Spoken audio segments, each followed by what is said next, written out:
Chris में मेरे प्यारे भाई और बहनों, आज के पहले पाठ से हम दो शिक्षा पा सकते हैं।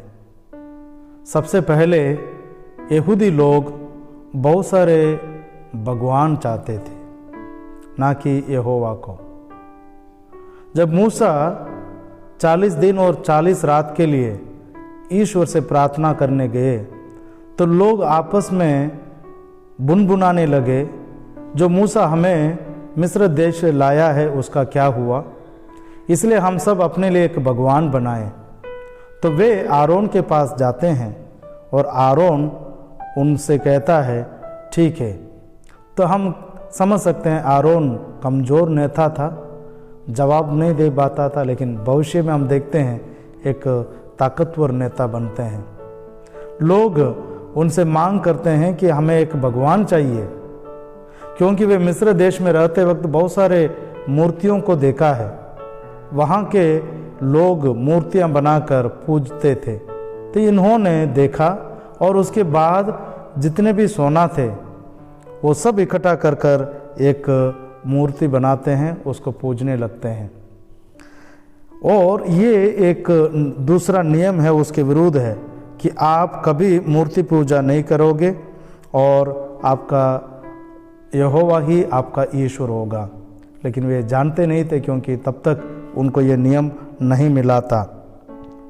लेकिन जब ये बातें चल रही थी तब ईश्वर मूसा से कहता है, तुम्हारे प्रजा जिनको तूने लेकर आया है वो क्या कर रहे हैं देखो, तुम जाओ।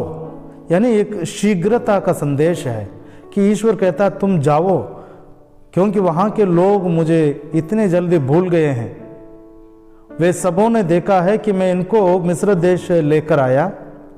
इन्होंने देखा है कि किस प्रकार मैंने मिस्र के जो सेना है उससे इन्हें बचाया।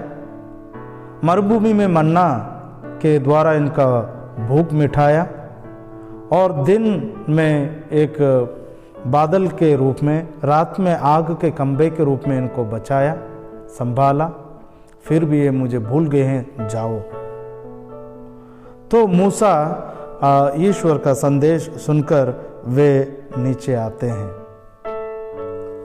और इस प्रकार हमारे जिंदगी में भी हो सकता है, कभी कभार हमारे जीवन में ईश्वर चमत्कार करता है, लेकिन जल्दी हम उस चमत्कार को भूल जाते हैं और अन्य देवताओं के पीछे जाते हैं।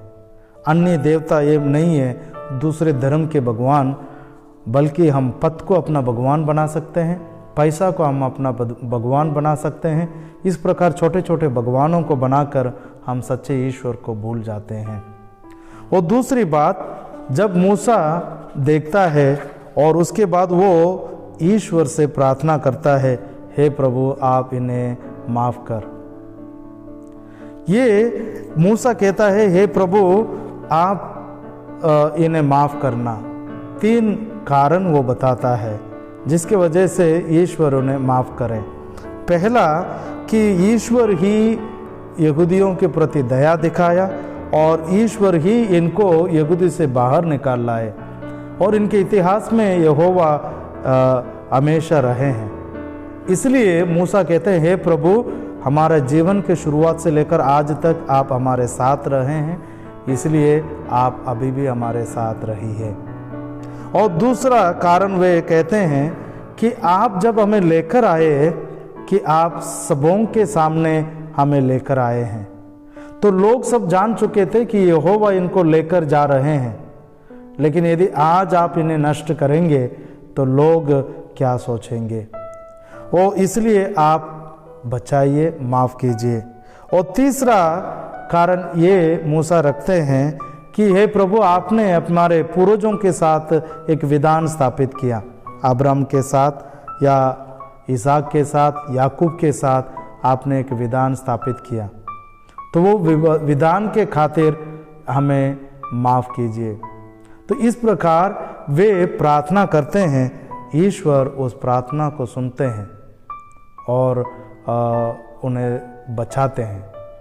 यानी क्रिस्त में मेरे प्यारे भाई और बहनों, जब हम पूरे विश्वास के साथ तीव्र प्रार्थना में लग जाते हैं या प्रार्थना में हम लीन हो जाते हैं, उस प्रार्थना को ईश्वर सुनता है। इसलिए हम विश्वास ना खोएं। ये दूसरी शिक्षा। जब हम आज के सुसमाचार में आते हैं कि एक यहूदियों के अनुसार यदि किसी को आप दोषी ठहराना है, वहाँ पर 2 साक्षी होना जरूरी है। प्रभु यीशु कहते हैं, यूहन्ना ने मेरे विषय में साक्षी दी है, और दूसरा जो कार्य मैं कर रहा हूँ वो भी साक्षी है, मेरे पिता मेरे द्वारा इन कार्यों को कर रहा है। ये 2 साक्षी मेरे लिए है कि मैं ईश्वर का पुत्र हूँ। आज वही ईश्वर हमारे सामने यही बात को रखता है कि वो ईश्वर का पुत्र है। हमें उस पर विश्वास करना चाहिए। आमीन।